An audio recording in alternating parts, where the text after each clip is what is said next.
yetu ndio inaandika kulikuwa kuna vita mbinguni. Heaven where God stays, the Bible says there was war in the book of Revelation. Anasema Mikaeli na malaika wake wakapigana na lile joka ambaye ni Ibilisi. Mbinguni alikuwa anaitwa Lucifer. Understand watu wa Mungu, ilikuwa ni mbinguni and still he had some guts to try to fight. Do you get what I'm saying? It was in heaven and the man thought he could win. Watu wa Mungu, haikuwa duniani, ilikuwa ni mbinguni. Mungu aliko, majeshi ya malaika tunayoyaamini sisi yako huko, and the man had some guts that I can fight them. It tells you devil will always try. Yani devil moyoni mwake anaamini anaweza. So if he fights you and you give up, he wins, kwa sababu ndani ya moyo wake ndio anachoamini. Yani angalia imani ya shetani kwamba I can fight God and his army and I can win. Yeye anaweza kulipigana na jeshi la mbinguni na nikashinda. Shetani anaamini hivyo. And you think kwenye attack zako ukizipata ukae tu mahali ulie. Kujihurumia kuna kuzika. Kujihurumia kuna kuzika. Fight out your way to victory.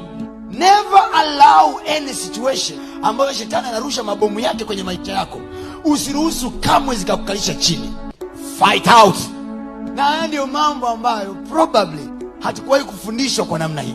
So, wakati mwingine unaweza ukawaza kwamba kwa kuwa niko kwa Yesu, I wasn't supposed to get all these challenges. Sikutakiwa kupata mapambano haya. Niamini mimi, watu wa Mungu, kuwa kwa Yesu hakuyaondoi mapambano, ila kuwa kwa Yesu kunakupa uhakika wa ushindi. Oh yes. Na yeye ametuambia kwenye mfano yule mwanamke aliyekuwa anaenda kwa kadhi anatafuta haki yake.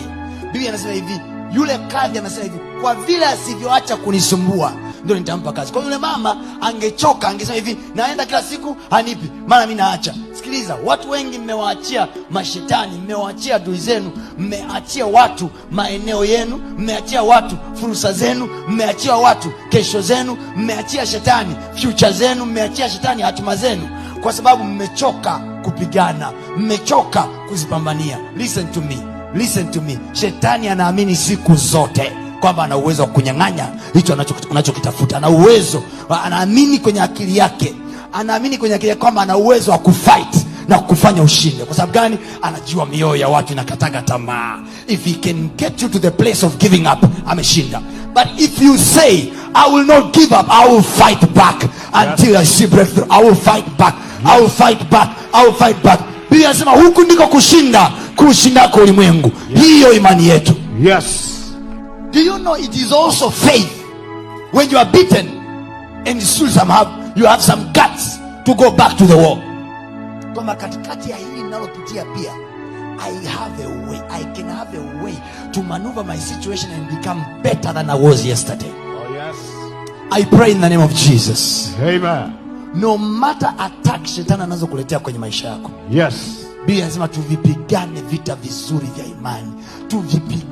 Tuvipigane. So even the Bible understands it's a war. Faith thing is a war. I pray in the name of Jesus. Amen. Imani yoyote uliyomwamini Mungu kwa hilo. Yes. Katika jina la Yesu. Yes. Moyo wako utiwe nguvu leo. Amen. Hakuna kukata tamaa until victory. Amen.